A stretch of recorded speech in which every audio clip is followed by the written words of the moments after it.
Hi everyone, welcome to coding Manasa channel. ఈరోజు మనం ENM సెక్షన్లోని MDM అంటే మెడికల్ డెసిషన్ మేకింగ్లో రిస్క్ టేబుల్స్ గురించి చూద్దాము. సింపుల్ టర్మ్స్లో అర్థం చేసుకుందాము.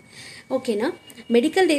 మెడికల్ డెసిషన్ మేకింగ్లో 3 కాంపోనెంట్స్ ఉంటాయి. నేను చూపిస్తున్నట్టుగా ఫస్ట్ ఏంటి, ఎన్ని ప్రాబ్లమ్స్ని పేషెంట్ యొక్క ప్రాబ్లమ్స్ని డాక్టర్ చూస్తున్నాడు అంటే number and complexity of problems address. ఎన్నైతే ఈ విజిట్లో పేషెంట్ చూపించుకుంటుందో ప్రాబ్లమ్స్ అవి కౌంట్ అనమాట. సెకండ్ ఏంటంటే amount and complexity of data review అంటే పాత రికార్డ్స్ ఏమన్నా అంటే బయట వేరే డాక్టర్ దగ్గర చూపించుకున్న, వేరే హాస్పిటల్స్లో చూపించుకున్న రికార్డ్స్ కూడా మన డాక్టర్ ఇప్పుడు విజిట్లో రివ్యూ చేస్తున్నాడా, చదువుతున్నాడా, అది amount and complexity of data reviewed అనమాట. తర్వాత ఏదైనా టెస్ట్ ఆర్డర్ చేసి ఎక్స్రే కానీ ల్యాబ్ టెస్ట్ కానీ ఆర్డర్ చేసి ఆ డేటాని రివ్యూ చేస్తున్నాడా, అది ఈ పాయింట్లో కవర్ అవుతాయి. థర్డ్ వన్ ఏంటంటే risk of complications and morbidity or mortality అంటే ఇప్పుడు ఆ కండిషన్ ఇప్పుడు ఏదైతే ప్రాబ్లంతో వచ్చిందో ఎంత రిస్క్ ఉంది పేషెంట్కి అంటే హై రిస్కా, మోడరేట్ రిస్కా, లో రిస్కా అనేది ఈ 3 పాయింట్స్ పైన ఈ మెడికల్ డెసిషన్ మేకింగ్ అనేది చేస్తారు. దీన్ని బేస్ చేసుకొని అన్ని లెవెల్స్ కూడా ఉంటాయన్నమాట. మనం ఒకసారి టేబుల్ చూద్దాం. 4 కాలమ్స్ ఉన్నాయి టేబుల్లో.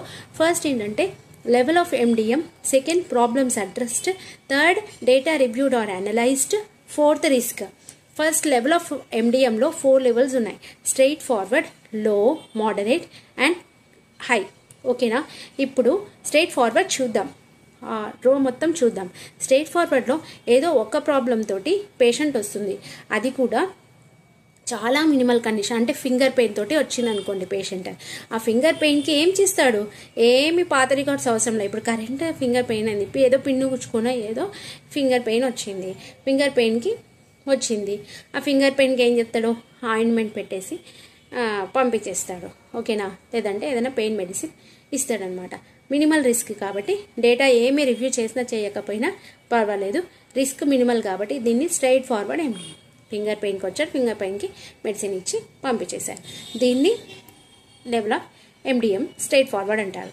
తర్వాత లో అంటే లెవెల్ ఆఫ్ ఎండిఎం లో ఎప్పుడవుతుందంటే ఇప్పుడు 2 ప్రాబ్లమ్స్ తోటి పేషెంట్ డాక్టర్ దగ్గరికి వచ్చింది. ఆ 2 ప్రాబ్లమ్స్ని డాక్టర్ అడ్రస్ చేస్తున్నాడు అంటే దానికి ట్రీట్మెంట్ ఇస్తున్నాడు అనమాట. ఆ 2 ప్రాబ్లమ్స్లో 2 మైనర్ ప్రాబ్లమ్స్ అవ్వచ్చు, లేదంటే ఒకటి అక్యూట్ ఇల్నెస్ ఉంది, సెకండ్ వన్ క్రానిక్ ఇల్నెస్ ఉన్నది. క్రానిక్ ఇల్నెసెస్ అంటే ఇప్పుడు బీపీ, తర్వాత థైరాయిడ్, తర్వాత డయాబెటీస్,